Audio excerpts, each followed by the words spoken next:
this gym is very much a CrossFit focused gym. And you see all sorts of good and bad things said about CrossFit, and good and bad things said about bodybuilding. I think it'd be a great parallel to find out where we meet in the middle. My insecurity was that I was always the smallest kid. I don't have struggled to make friends, but I've struggled to keep friends. Problem is, everyone should be able to squat ass to grass, because they use the baby analogy, forgetting that babies have overly gigantic heads and never move away from the centre of mass. But you also got the sometimes the exercise mechanic model has to wrap people in bubble wrap and go, well, it could be structured, we don't have an X-ray, let's just work around it. This is why coaching is so individualised, right? Because if you've got someone and you've got 12-week transformation they've signed up for, you've got 12 weeks. And like that's a very different story to the person who's coming to you and saying, I want a lifetime of change. Hello and welcome to the Self-Made Podcast. And this is a very special episode of the show as I go down to Fortress Hill here in Hong Kong to speak to Ed Hones, owner of Coastal Fitness and owner of The Process Programming, a CrossFit gym that has worked with many CrossFit athletes for the CrossFit Games, with Ed's brother being very successful at the sport. We thought it'd be an interesting discussion to talk about bodybuilding versus CrossFit, the similarities, the differences, and how we program these for our athletes. I have been in the industry 12 years working with body composition and bodybuilding clients, and Ed has worked primarily with CrossFit guys. And you've probably all heard horror stories from both modalities. The jacked up, tight, airheaded bodybuilders versus the horror stories of the crazy workouts of CrossFit. But Ed thinks a little bit differently. He thinks long term. And in this episode, we talk about things like periodization, how to plan for the long term with these athletes, and where bodybuilding style training actually comes in. We talk our backgrounds, how we got into being educators in the industry, and how people like Charles Poliquin, exercise mechanics, RTS, and more has influenced our decision making in our career, and how we've learned to change our minds on things. This is truly a fascinating conversation, and it's a 2-part episode that I encourage you to download both parts. If you enjoy the show, please share on social media. We'd like to get this episode out to as many people as possible and to grow the show as it comes close to its 3rd year. And if you want to follow me, be at Kingsley Dutton on Instagram or Simon Kingsley Dutton on YouTube. If you're watching this already, click subscribe down below. And follow Ed at Ed_Haynes on Instagram and The Process Programming and Coastal Fitness HK to find out more about him, his programming style, his CrossFit Games, and what his gym is up to. And I'll leave you with myself and Ed Haynes. Simon, you reached out to me, Simon. I've definitely seen you in this space for quite a while through social media. I know you're doing some great stuff in coaching. Reached out to me and asked if I could be on your podcast. Then we had a bit back and forth about trying to find a good place to do the podcast. And then I suggested, why don't you come here? We do the podcast, with the process set up, and then we're going to have 2 audio files that we can put share on at once. But essentially, you're going to run this podcast, and we have a bit of a back and forth on training, life, coaching, a bit of everything. Who knows where we'll go? I think the best podcasts always end up on the best tangents. I agree. But yeah, thank you very much for inviting me. This is an incredible space. Like I've been in Hong Kong 4 years now, and I'm used to being able to stretch my arms out and touch 2 sides of the wall. So to have something that's 2 floors is quite impressive. Well, thank you very much, mate. Tell us about yourself, mate, but before we get into the questions, like, what are you doing here? What do you do? So for as you said, my name's Simon Dutton. I've been in the fitness industry now 12 years, probably almost 13. I am very much an old grumpy man, like the guy saying back in my day, and that is me in the fitness industry now. So I've spent the last 10 years working at some of the world's biggest PT companies, running education for UK, running the company education for Asia, and working with people getting mainly body composition results. So coming through the Poliquin setup, coming through the UP setup, and help regular people get jaw-dropping transformations. And I built this sort of reputation for myself with getting results with all the people that people couldn't get results with. So I had this running joke where I used to work that if like a beautiful, gorgeous model came in, she would go to Luke, like our pretty boy at the gym. If we had like this big jack guy, I would go to my colleague Matt. If someone came in dragging their foot, diabetic needle in their arm, I heart veganism t-shirt, you know full well it was going to me. But doing that for thousands and thousands of hours, it gave me tons of tools that I think I probably had about 5 years experience within the first year. And I always had this desire to learn. I always thought, if I study now, I'm going to plan for being the coach I am in 5 years, 10 years, rather than thinking now. And that's kind of went into my love of education. And as we said before going on air, I always think there's a certain type of mentality that people that go into the education part of this process that I think they're a little bit... People get into the fitness industry because they're insecure. And I think that people who go into education in the fitness industry also have that little bit of a chip in the shoulder. And I think for me, growing up was as an only child, bullied at school. I always wanted to be heard, always wanted to be sort of like, not centre of attention, but just wanted to be respected. And I think that always pushed me of like, having that little bit of imposter syndrome, which a lot of people consider as a bad thing, is actually the thing is, if I didn't have that, I wouldn't have spent the amount of money I spent on education. I wouldn't have got to mentoring. I wouldn't have come to Hong Kong. And so now what I essentially do for most of my career, both at HIT PT here in Hong Kong and online, is help coaches beat imposter syndrome by improving their own client results. So the mentorship I run a little bit different to your other kind of education courses where, yes, we have our syllabus, but I'm not just talking about thermodynamics and nutrition plans and training programs. I'm actually one-to-one working with all these coaches. So they get a one-to-one call with me every month, and obviously the guys at HIT get this every week, to actually help hands-on make them better on the gym floor with their clientele. And I was, as you're saying that I'll run this one, I was quite excited coming in. I was saying to you off there that Hong Kong is an emerging fitness market, but it's rare to see people that are nerdy on programming. And what I liked about the idea of this conversation was this gym is very much a CrossFit focused gym. And you see all sorts of good and bad things said about CrossFit, and good and bad things said about bodybuilding. And I think it'd be a great parallel to find out where we meet in the middle and find out where we disagree. And I think that'd be a really interesting discussion. Yeah, I'm really excited. I'm really excited about the conversation as well. And I think we'll find a lot of common ground in where we both started in this industry, in terms of our education, our mentors. Before I even get into that, I wanted to ask you a bit more about your story. Yeah. And so tell me a bit more about this insecure younger you who decided to get into coaching. I mean, this is something like I've always found that I struggle to make deep connections with people. And I think I had this thing in my life where I don't have struggle to make friends, but I've struggled to keep friends. And it's, looking back realistically, it's like when you're on Instagram and you see that the one negative comment's the thing that actually sticks out. Like I have some great friends throughout my life, but I've focused on those sorts of like things. And it's only really recently actually starting therapy with a company called Total Mental Performance, which is definitely worth a great shout out because they are therapists and performance coaches. But I've actually started to delve into some of these insecurities.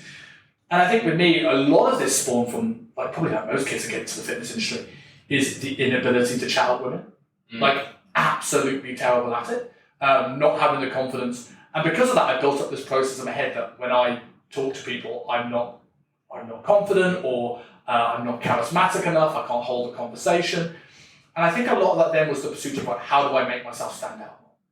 And it started off with learning a little bit about how to talk to people, improving my communication skills, getting out there more. But then it kind of morphed into, I got into the gym and I was like, this is something I have control of. And I suppose that element of, when people say control is not really a healthy thing, but I think I kind of hooked onto that. I can control a little bit of the path of my life here by how I go about doing the gym. And that's probably why my approach is very systems-based. It's why I love programming. It's the reason probably why I like a Google spreadsheet. Because it's like, how do I create as much control and systemize as much of this as possible?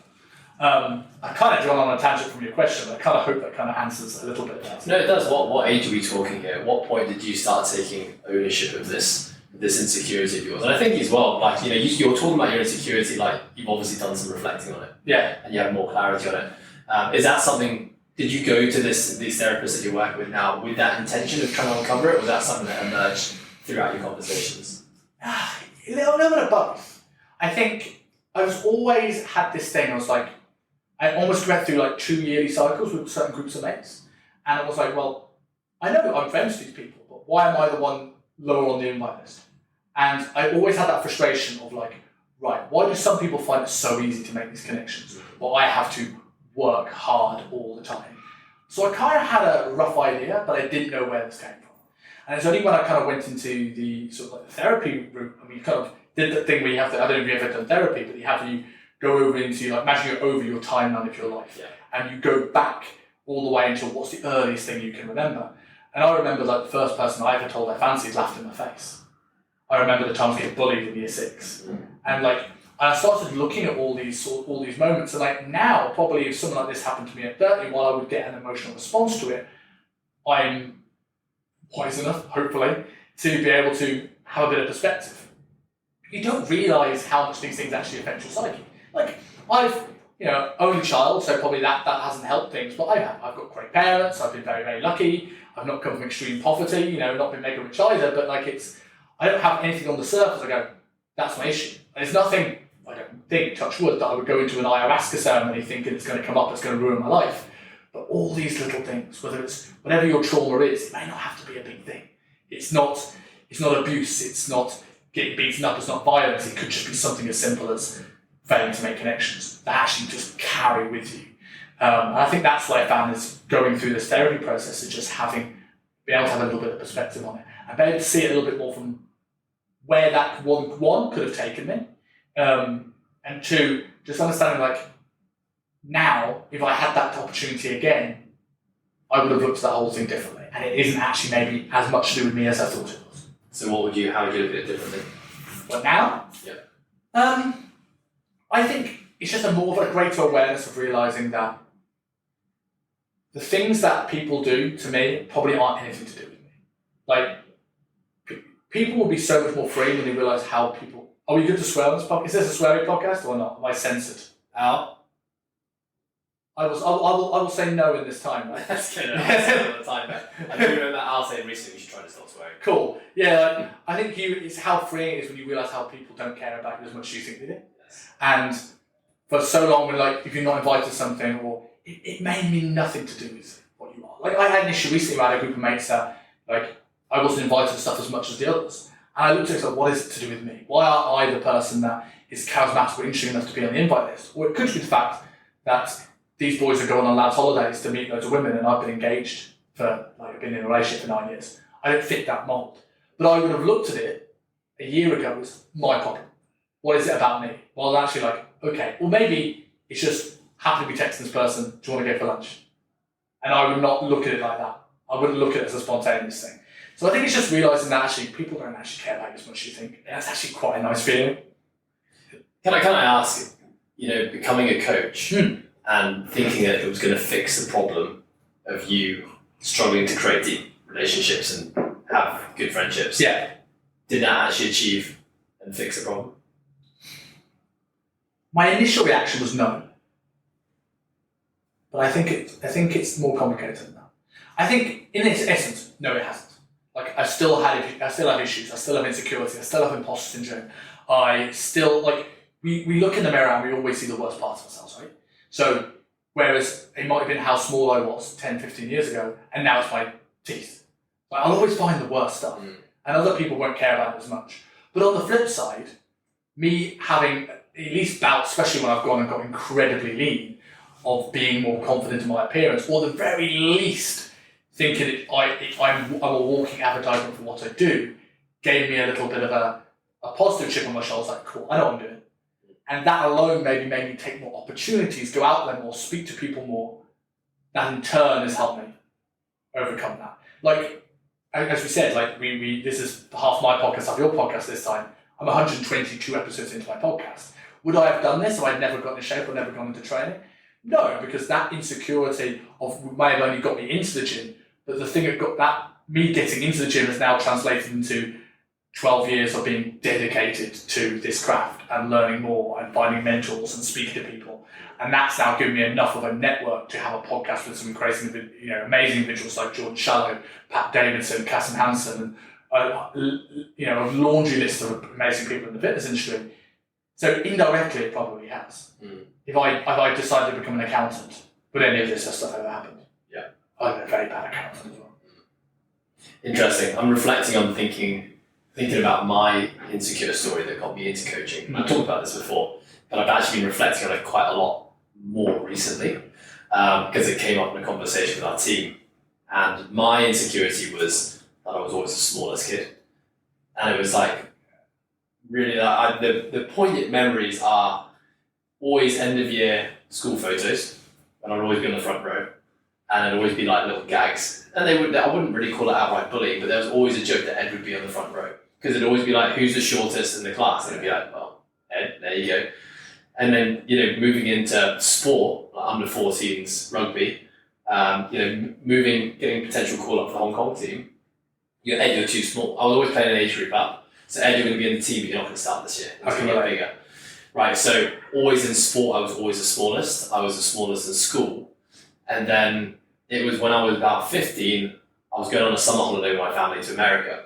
and we're going to be traveling around for about a month. And I said, this is the summer, I'm going to come back and I'm going to turn some heads with the way that I look. I'm no longer going to be the small kid anymore. And I just started working out every day, just Men's Health magazines. It was just, I didn't have a gym. We had a couple of gyms, but I was basically just doing push-ups, dips, pull-ups, sit-ups, definitely no legs, but every single day. And my diet regimen was have to eat a steak every day, and there was a Caesar salad for dinner, and an apple for a snack. That's all I had. But I came back and I started wearing t-shirts that were way tighter, and all I was looking for was confirmation that I was changing. Yeah. And that was basically feeling the insecurity of being the small kid. And I masked that as, no, I'm just training for sport. I'm just training to be a better rugby player. But deep down, actually rugby was very secondary. And the primary focus and driver for my training was to look bigger so I was no longer the small kid. How that grew when I got to 18 was like, I then got shit scared of ever being ID'd at the door. Because so for me, getting asked for ID meant that you look young, and I translated that as you look small, and you don't look like a man. And so then I had a huge insecurity about going out, and the scariest part of a night out for me was walking into a bar or club and potentially getting asked for ID. Mm. And then so how that eventually led to me finding a fitness career, I don't think actually insecurity got me here, but the insecurity created a very deep interest in training and health and wellness, all for my own selfish reasons. How do I get bigger? How do I get stronger? How do I achieve all these physical changes in the way that I look? And then the deeper and deeper I got, I then started wanting to help other people, perhaps on similar journeys, but I also had all this knowledge of how to do it, because I kind of taken myself through a transformation in my early teen years, and I was like, I think I can actually take this knowledge and maybe start passing on to other people. And then I started trying that, and suddenly I was like, this is my thing. Like, this is what I want to be doing now. But I would be lying if I said that insecurity of being small and not being seen to be strong and masculine still exists in the back of my head. And I do a lot of digging into it very frequently. And now it's more noticing the triggers and the feelings when they come, and to know that this is probably going to be a part of me for the rest of my life. Like, it probably will be. It's probably what's going to keep me working out hard until the day that I die. But every day I'm developing a better relationship with that insecurity and getting better at noticing when the triggers come, and then knowing, okay, how do I want to respond? If I respond this way, I'm feeding the insecurity. If I respond this way, then I'm moving away from that insecurity. Yeah, I completely agree with that. Like, similar thing with Mindsquares, I had a little bit of a relapse with that over the course of the last weekend, and it was like, but it felt different this time. It was just, okay, this is what it is. I can sit with it. Like every emotion that you have, like happiness, sadness, everything. And you can say the same thing with dieting with regards to hunger sometimes. Everything's an emotion. It's going to come and go. And I think we are now in a world that people are seeking discomfort more often because the world's gotten so comfortable. If we want to watch something, there's a million things on Netflix. If we want to, some food, we can get on Deliveroo. So now things like, imagine going on Dragon's Den 5 years ago and saying, I've got this idea, we're going to get a bathtub, we're going to fill it full of ice and you're going to jump in it. Or, we're going to get into a big bathtub and dark, close the room, you're going to sit in there for an hour with no music. Like, you'd say I'm out immediately. But people have wanted and needing these, like, discomfort moments to sort of, like, shock them out of things. And I think, going back to what you were saying before, I don't think it's that bad to have a selfish goal. I think sometimes people make them feel worse because they feel that their ambitions have to be totally altruistic. I think your selfish goal, as long as it aligns with other people's goals, that's like, if someone says that they don't not doing this for money at all, like, I love helping. I am not a money-driven guy whatsoever. But I also, there's something that Jordan Shallow said to me that really stuck. He went, if I charge more for my products, that allows me more time to help somebody out for free. Yeah. But the person that can't afford me, you couldn't afford the cheaper program either. Yeah. And I think it's like you have to be a little bit selfish if you actually want to help as many people as you want to. Yeah. Well, I think the selfish part of my own journey is still wanting, like, I think about health optimization every single day. And I think about myself first and foremost. So I'm constantly looking, like, a lot of my own learning has been for very selfish reasons. It's like, how can I upgrade as a human being? And for other people, I think, like you said, I don't think it's a bad thing. Like, the more they can resonate with you and your journey, and if you can be open and honest and own it, to be like, I'm actually using myself as a constant guinea pig and experimentation. Like, people want to be a part of that as well, you know. I know our field is helping people get bigger, stronger, more, and in your case, performance orientated as well. But going back to your insecurity about wanting to be seen as bigger, not wanting to be a small guy. If someone had that problem now and they wanted a quick fix, would you tell them to go to the gym? Because as much as that is the obvious fix, as soon as you go to the gym, you're forever small. I remember walking into the UP gym in London back when we had people like Justin McGuire, was like 120 kilos lean. And my first photo shoot there, I was like, well, I'm not going to be the biggest, so I better damn sure be the leanest. And I got peeled because of that. And like, I felt smaller ever since that moment, in a way. I'm more okay with it now. My priorities in life have changed, but like, do you think that's helped? Flipping your question back on its head, do you think the work you've done has helped you get through that? If someone was to come to me, if younger me was to come to me now, I would just want to have the conversation. I just want to dig and ask deeper questions, because I wouldn't also want to take away training and like the pursuit of building muscle from someone. But if the building muscle is with the goal of removing the fear and insecurities, it's probably not going to happen. It might actually just feed the insecurities even more. So I think, you know, exposing someone to the conversations and the deeper questions, and hopefully allow them to figure out why it is that they're really feeling like maybe the muscle, it's not actually about the muscle, it's a confidence issue. And how else can we build confidence? You know, how else, you know, where else do you get your worth from? Is it just by the way you look, or is it your personality? Is it your lovingness? Is it your trust? You know, there's so many other things. I think people like me, younger versions of me, put so much self-worth to the way that I looked. And that's what led me to fitness and exercise, because the better I looked, the more my self-worth was. Yeah. And for so many years, that created a really toxic relationship with the way that I looked, because it meant that if I wasn't looking good, and that meant if I had a cheeseburger and a few beers on a Sunday, which meant Monday I wasn't looking good, all my self-worth was gone. Didn't matter how good of a coach I was, how nice of a person I was, I needed to do anything to get back to the lean Ed from 4 days ago, because then I'm a better person. I love the answer that when you spoke to your younger self, you would ask more questions. Because I did an episode recently with my co-host talking about our biggest successes and biggest failures. And I found it a really difficult challenge. I think these are the big life-defining moments that you stick out in your head. And actually it was hard, because every failure that I've had, I will attribute some level of success to it in the aftermath. So I always think it's like saying, what would you tell your 19-year-old self? Like, nothing. Because if I didn't do things the way I did things, there's probably so many different things that would have happened. I may not have been here in Hong Kong now. I may have not have gone into the mentorship side. I may have not found this love for coaching, training and mentoring. I may have not have my amazing fiance. Like, I think you have to go through these moments, and there's a great phrase I heard that you choose your regrets. You don't get to not have any regrets. You choose which ones you have. So like having this ability to kind of go, do you know what? No, I don't regret any of that. This has got me where I am here, and I don't know where my life would be without it. I think it takes a certain mindset for someone to have that reflection. And I totally agree. I've always said I wouldn't change a thing, because I wouldn't be where I am right now, and I love who I am and where I am. But that takes a certain mindset in a human being to love who they are and what they're doing. You know, someone who perhaps has more of a victim mindset, or perhaps, you know, sees life like a glass half empty. You know, there's so many analogies that all say the same thing: positive mindset, you know, negative mindset. It's all kind of the same thing. I think the person who probably sits on the opposite end of the spectrum from us would probably sit there and think there's 100 things they'd rather change, because it would make life better, whatever you feel a bit like. You don't know that for certain, right? You could have gone the other way, right? And that's the thing. It's like, have you ever seen the film Sliding Doors? No. There's this great film, I think it's Gwyneth Paltrow, where they have this instance where she tries to get to a tube, and they have one scenario where she just makes it, and one scenario where she just doesn't. And how that seemingly small thing completely changed the concept of her life. And the good story ended up bad, and the bad story ended up good. Yeah. So it's really interesting how, like, you don't know where your life's going to go.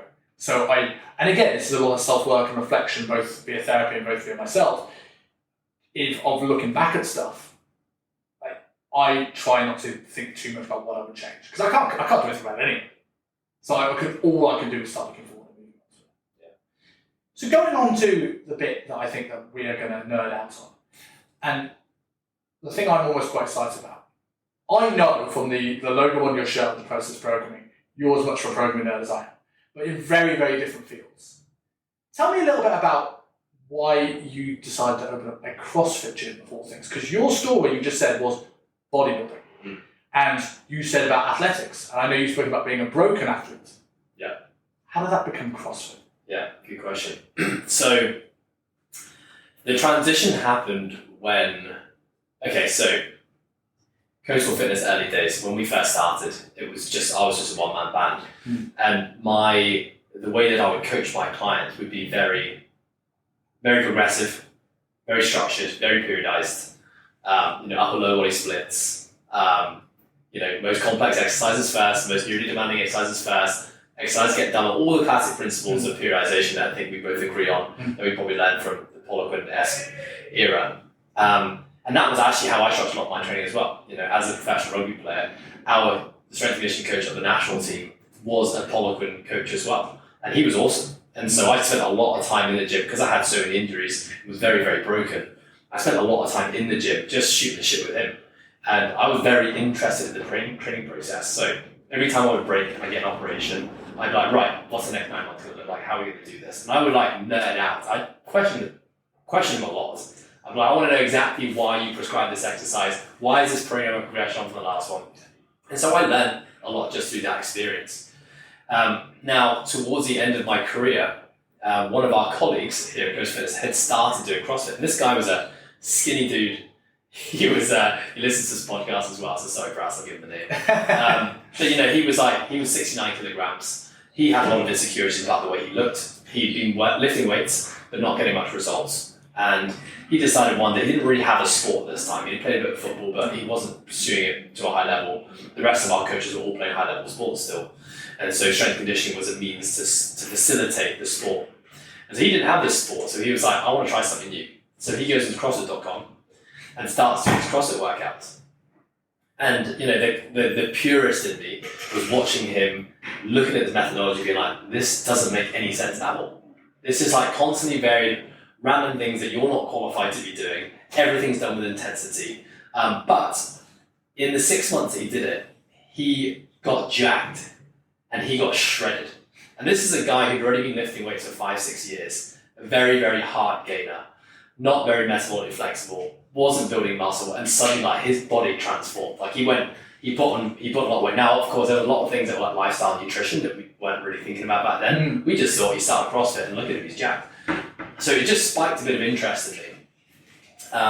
So whilst myself and Ant, who's now a very high level CrossFitter, we had programs to follow the national team.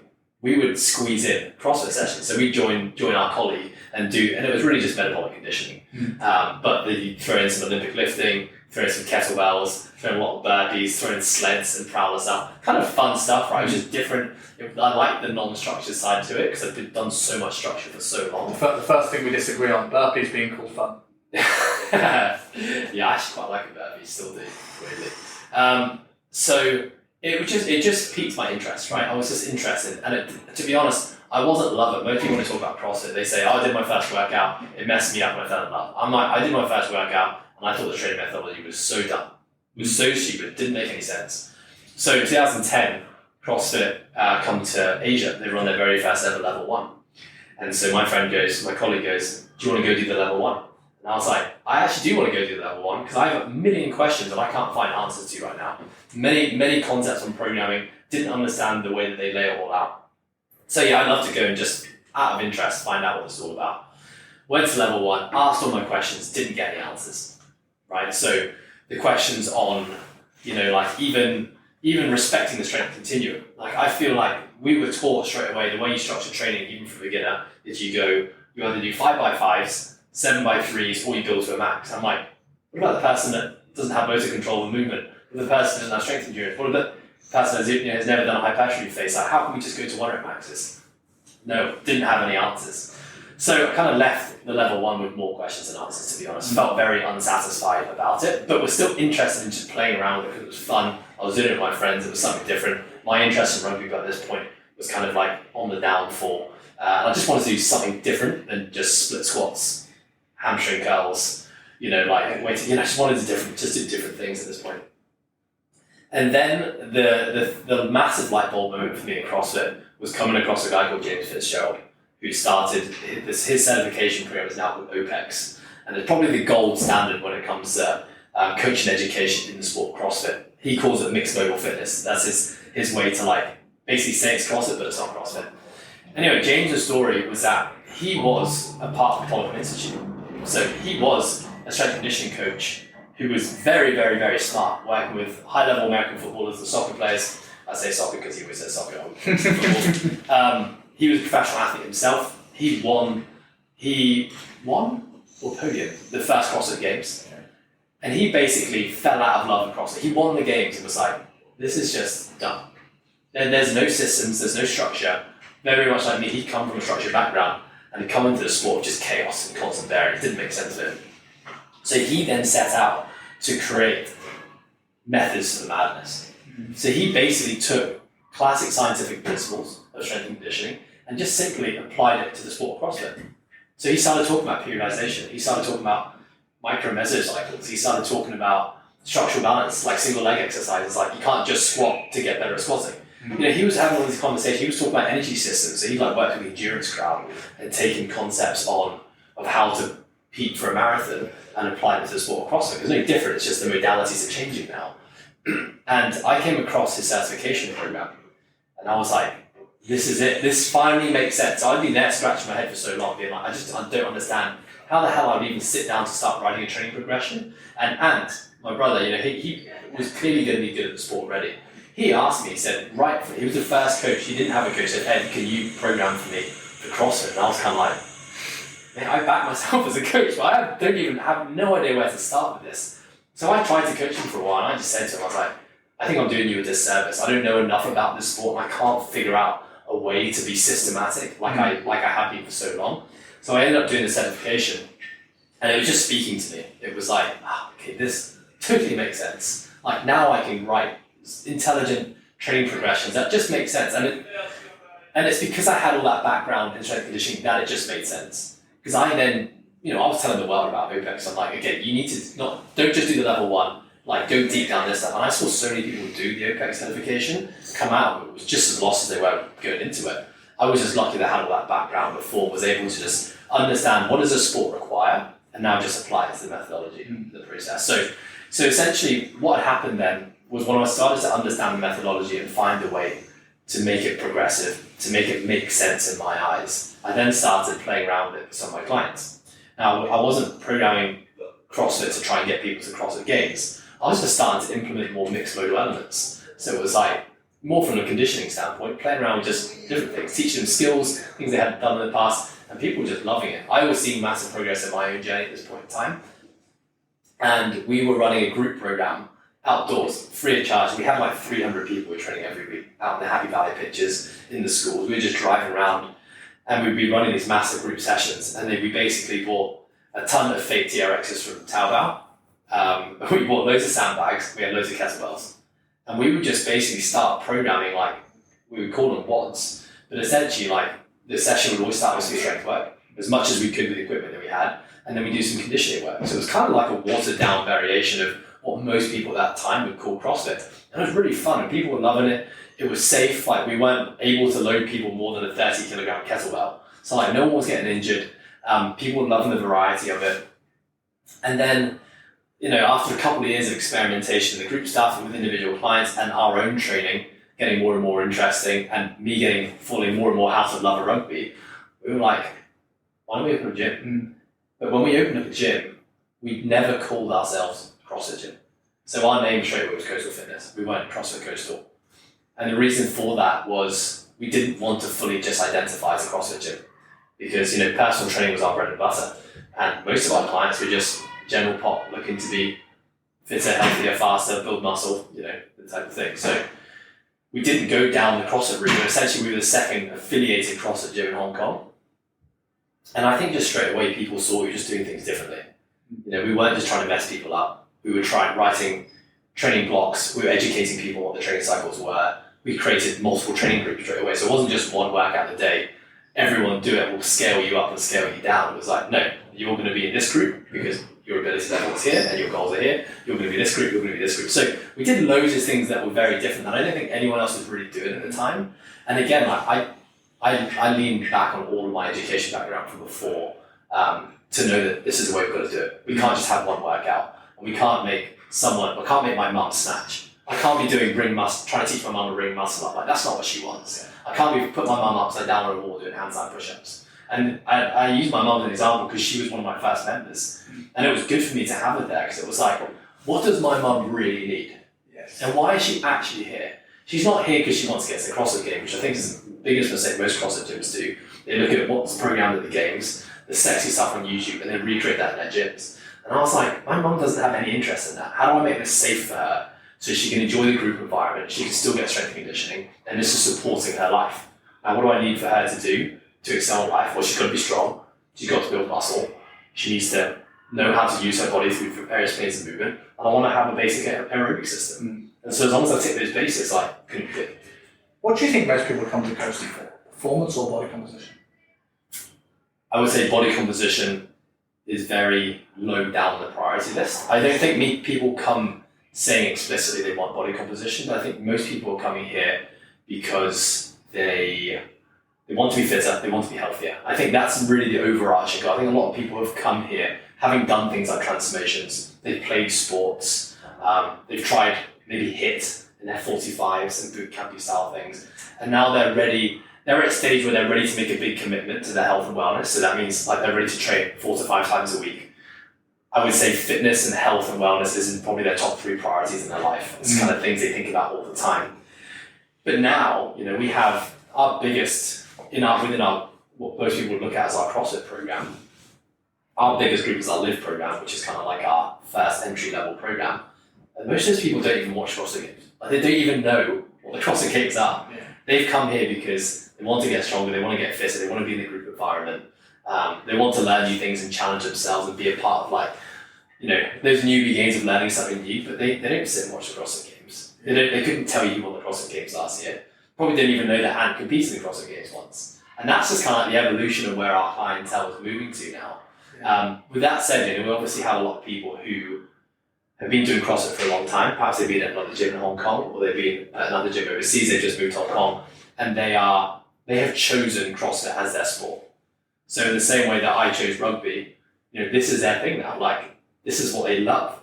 And so that's a massive difference as well. They made the choice to make this a sport. Yeah. And the moment you make this a sport, you're now saying, okay, that means you've got to accept that injury, potentially burnout, not feeling good all the time, that's going to be a part of the process. Because if you want to be an athlete and compete in competitions a few times a year, then that's the cost of entry. Yeah. And you need to be aware of that. Now, for everyone else who doesn't have an interest in that side of things, then I want you to feel good. Like, this should be supporting your life, not take away from it. Like, this should be allowing you to be a better dad or a better businessman, and allowing you to achieve your aesthetic goals and allowing you to achieve your aerobic goals, whatever they are. That sport is not everything for you. So it's really important we've got to make that distinguish that difference with people when they come in. And for some people, they come in, they're like, oh, I really want to do that thing I saw on YouTube, which is someone doing handstand walks and muscle ups. And it's like, okay, awesome. Why do you want to do that? I don't know, just think it looks really cool. And then that's our job to then get down to the nuts and bolts of what do you really want? Yeah. And actually, is walking on your hands. Does that really align with you wanting to live longer and prosper? Maybe it doesn't. Good Star Trek reference. But I think it's really interesting. Like when we look at, we initially looked at this as like CrossFit versus bodybuilding. Yeah. But I think general population training in general is a totally different training camp on its own.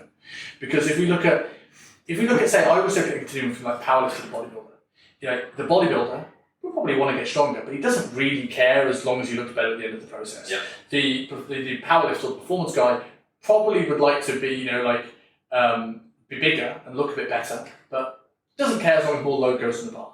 And while most Gen Pop clients are probably more towards the bodybuilder in terms of what their goals align, we've got to think of now these people, as you said, it's not their top 2 priorities. And if they don't see strength progressions, or they're not mentally and physically engaged in the training, they're going to fall into a box of donuts, feeling like, what's the point, and hit the effort button. Yeah. Right? So I think it's interesting to find, and this is why I thought this conversation is going to be really interesting, because it's CrossFit allows you this avenue of it's done what a lot of optimal strength and conditioning and bodybuilding coaches have done, and puts the fun back into it. I'm not saying that bodybuilding isn't fun, but bodybuilding is fun for bodybuilders. Yeah. And where is this line between what the client wants, what they need, and where's that middle ground.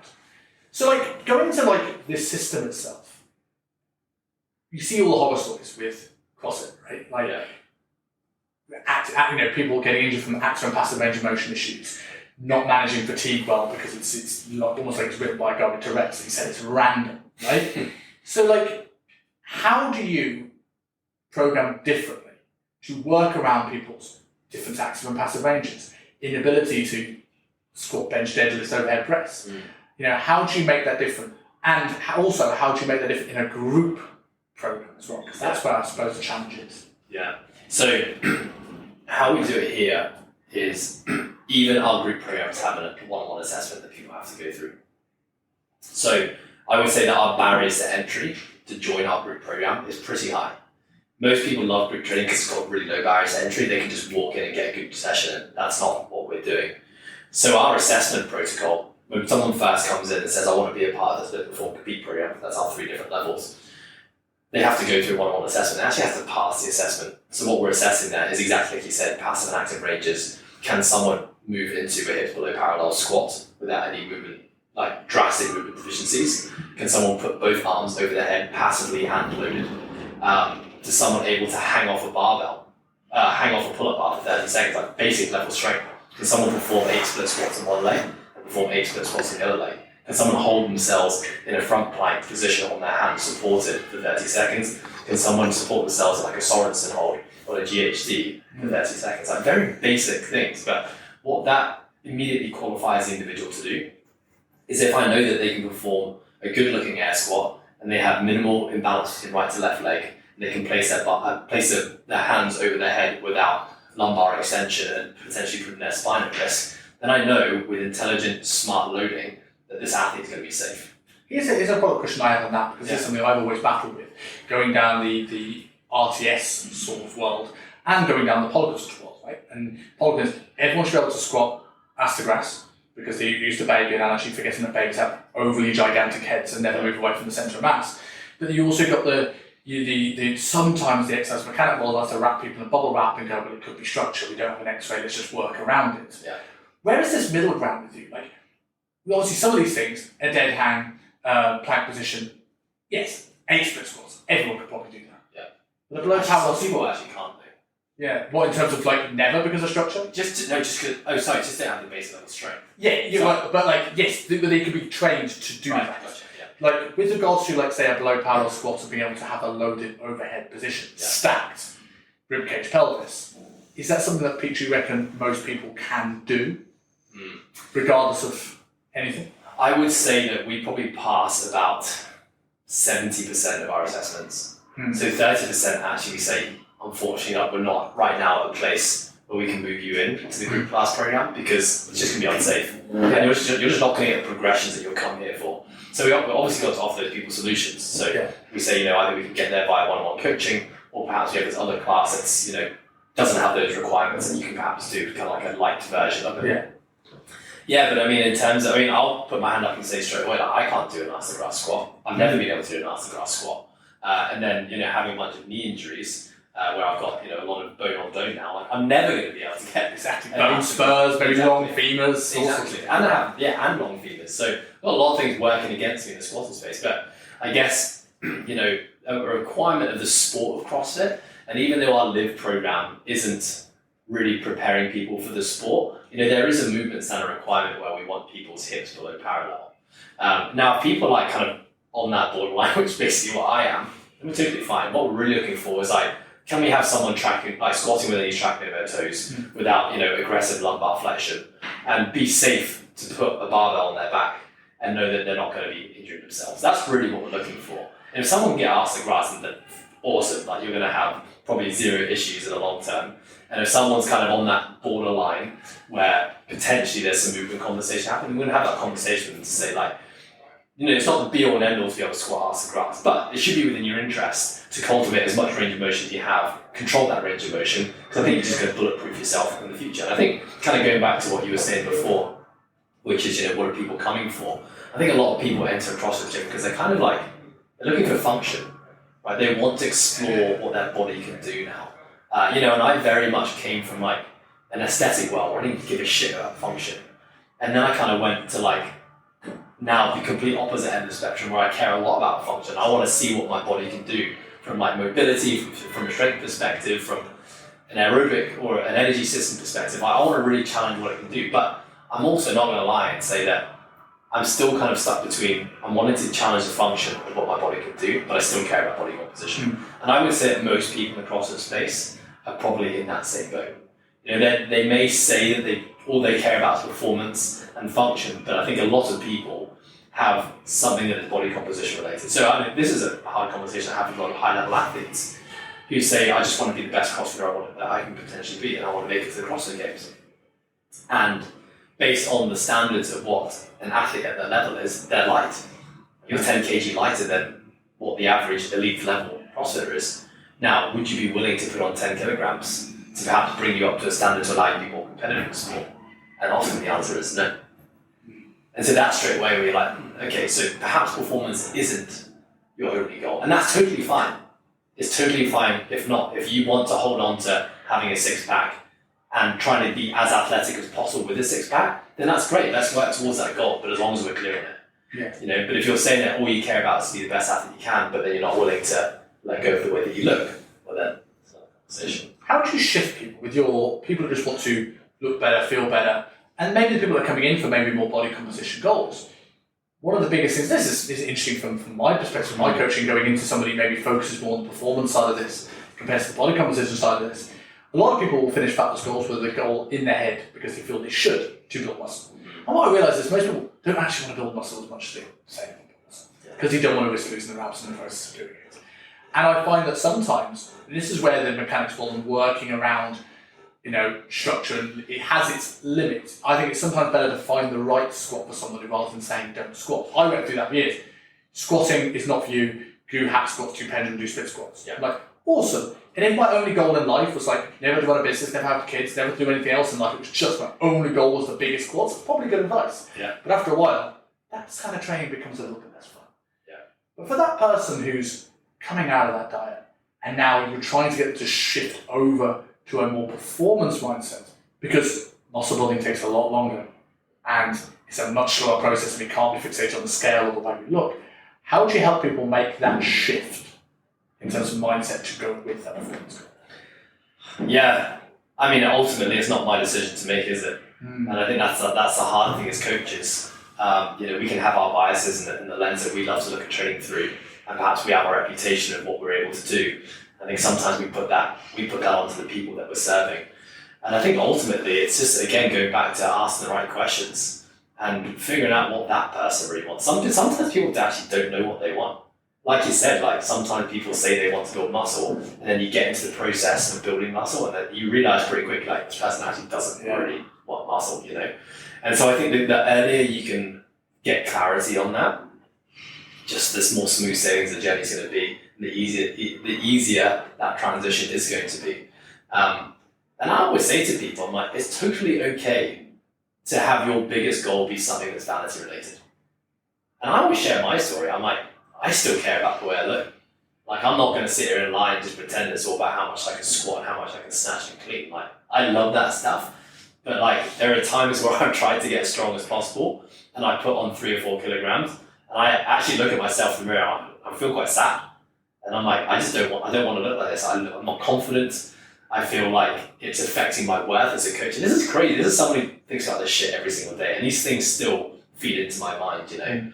And so I think that's why the conversation like this is so important. Like, coaches like us, who are probably put on a pedestal to be like, you're the God that I want to achieve, I want to be able to do things like you can, so please let me work with you. For us to be vulnerable and open to say that we have our insecurities, we have our struggles, it's totally okay if you have yours. The more honest you can be, perhaps we can actually help you, you know, like demystify or debug those things. I think that's a massive point for any coaches listening to this as well, is that people's priorities in life change.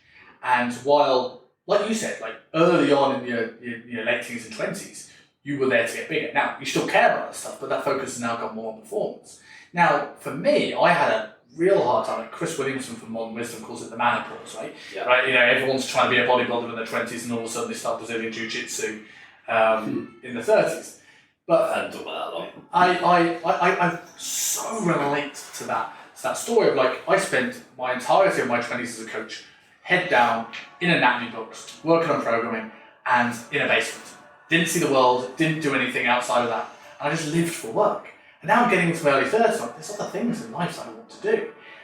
But to do that, I've almost got to let go of my body a little bit, because I've got to understand that training isn't the only priority in my life anymore. I've got 3-4 more months in Hong Kong before I leave and go back to the UK. I want to enjoy all the food that's here. But I've also got a wedding in August, and I don't want to look bad in the wedding photos. So everyone has these competing priorities. And I think as a coach, it's sometimes harder to have these moments, because it's like, oh, I can't let go of this. I need to be perfect, because if my client sees me with a sandwich, then they're like, I'm not practicing what I preach. Like, as long as you're not, as long as you've done it once in your life, doing what your client's supposed to do, whether that is being able to perform at a high level as you're performing performance coaches, or be shredded once if you're doing a fat loss goal, and as long as it doesn't get super sloppy, I think there needs to be less pressure on coaches, especially if they're good and they know what to do. And it's funny you say that. I mean, I resonate with everything you say, but it kind of comes back to your insecurity that brought you into coaching, right? It's how much we think people care, and they actually don't. Do you know what I mean? It actually, sometimes I think my clients fucking love seeing me have a few drinks and like get sloppy in a weekend and like put a bit of weight, because they're just like, he's human. I'll tell you a story about that. I had a client who lost 35 kilos a while back, right? And she lost the first 5-10 pretty easily, and then she was like struggling for a while, hitting that thing that all clients get, that little diet limbo, where the thing that motivates. I always talk about motivation with clients. There's like, sometimes for a push motivation or pull motivation. So initially people need a push motivation. They're pushing away from something that makes them feel miserable. I look in the mirror every day, I don't like the way I look. I don't like the comments of my friends. I don't like being the butt of the joke, I like being the small guy. Like, that's the thing that gets you started. And then there's a middle ground, it's like, well, I don't dislike how I look anymore. But that's a lot of work. And now that motivation to got your way isn't there. So you need to pull them towards something exciting. This is about a holiday, a photo shoot, or something that just makes the day valuable to drive them through that middle point. And she was there, and I was going through a photo shoot prep at the time and really going for it. And I told her about time I had my coach gave me a refeed and told me to go and have a Domino's pizza. She's like, well, you eat pizza? I'm like, of course I do. And she generally had this belief that I was just this different breed of person who just can't wait for my next chicken and broccoli fix, and every session is beast mode. I'm like, no, sometimes I want to skip the gym, sometimes I have donut, beers, pizza. And I told her about how my parents used to own pubs. And I'm like, all of a sudden she started sticking to a diet more, because it was now believable to her. It's not looking at this guy on Instagram and going, wow, he looks like he's got a good body, but my life's different. No, our lives are exactly the same. We just know how to, temporarily at least, delay gratification for a bigger goal. And as you said, we're asking the right questions and tuning into that and setting expectations, which is what I think a lot of coaches don't do well enough. It's like saying, look, we want this, but this is what I expect of you. And one thing over the years I've got much more strict on is, especially as I said, there's other parts of my life and I don't want to be attached to my WhatsApp all the time with every single person. It's like, this is what you want, this is how long it's going to take, and this is what I expect from you. Are you okay with that? And if I sense hesitation. So it's not like, yeah, easy, fantastic, let's go. If they go, yeah, okay, what makes you hesitant? Oh, I've got my brother's birthday next week, and I've got this the week after, and I'm going on holiday to Bangkok. Like, okay, how about we aim for 0.5% of our body weight per week? And it'll take a bit longer, but we can work these things in.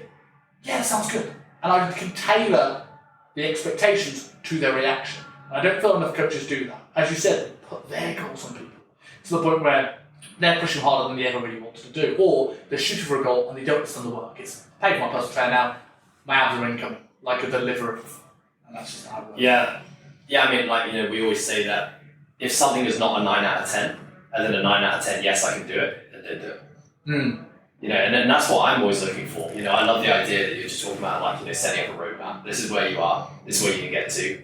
Here's my honest expert opinion of what I think is going to need to be done in order to achieve that. Now tell me, is that 9 out of 10? And if they're just like, I think it's more like a 7. All right, let's strip something back. Now how's that sound? Maybe an 8. Okay, let's strip something back. And at the end of the day, and this is obviously very case dependent. This is why coaching is so individualized, right? Because if you've got someone and you've got 12-week transformation that they've signed up for, you've got 12 weeks. And that's a very different story to the person who's coming to you and saying, I want a lifetime of change. I want to be playing with my grandkids. I want to be doing this for the next 20 years. And that person, that person's got a 12-week transformation. And they go, that's not a 9 out of 10, that's a 6 out of 10. Okay, cool, we can strip something back, but you realise this might not be done in 12 weeks. Yes. And I think people are scared to have that conversation, saying, well, you're not going to get that. Like, I had one guy who was online with me once, he was like, he looked like a skinny Amish, just a bit like Weird Al Yankovic with a bigger beard. I've heard that name so long. And he sent me a picture of Terry Crews and what he wanted to look like. Now, this taught me a lot about setting expectations because there's a lot of things I can't do. I can't make him blacker. So, like, I had to have that conversation. And what I've learned, like, especially this works great if you have a portfolio of results or a gym with a transformation wall. So, if you want to look like a certain after photo, do you look like the before? Not necessarily in terms of body fat, although that might mean you can get there but it takes longer. Do you have similar bone structure, similar shoulder width, hip widths? And if you don't look like that before, let's find an at before you do look like. Even that's so hard though, isn't it? Yeah. Because there's so much more, there's so often so much more context that goes into it before and after. And I think before and after is like genius marketing tool, attached right into the emotions of the human beings. Like that is achievable, I could do it. But I just guess for like the people out there, like you just never know. When you see a 20-week result, right? People go, oh, that's no time at all. What can I do in 6 months? But they don't think that's 20 weeks of days. Yeah. And you've got to make sure you're doing this all of the days. So people see the quick. They don't see the work that goes into make that quick. They don't say what week 1 to week 2 looks like, week 2 to week 3, week 1 to week 4. They see week 1 to week 20. It can also be someone like you, who's a big, strong guy, who's worked out his whole life, has done some serious shreds, has gone to crazy levels of leanness, who decided to just slop off for 3 months and take this before photo that looked like you were just overweight and like you'd never trained in your life. And that 12-week transformation for you who's trained this whole life, which took 3 months off, can be completely different to the person who looks exactly the same as you, who's never trained in their life, who's then going to transform. And I've done that by accident. Not deliberately, fell into a pizza box. But, exactly that. I had one of my old coaches share one of my transformation photos recently. And, while it was definitely the best shape I've ever been in my life, and it's something that I might hire this guy again to get me in shape for my wedding, but I look at the results and go, well, that's not necessarily what even I could achieve now. With different priorities, different injuries, different niggles, different limitations, different responsibilities, let alone what somebody else can do. So it's tricky, you've got to have that perspective, but I'd rather have a bit of grey area and set expectations for the client so they know what they need to do, rather than being like, yeah, we'll do that, and having no idea what you're about to do. Yeah.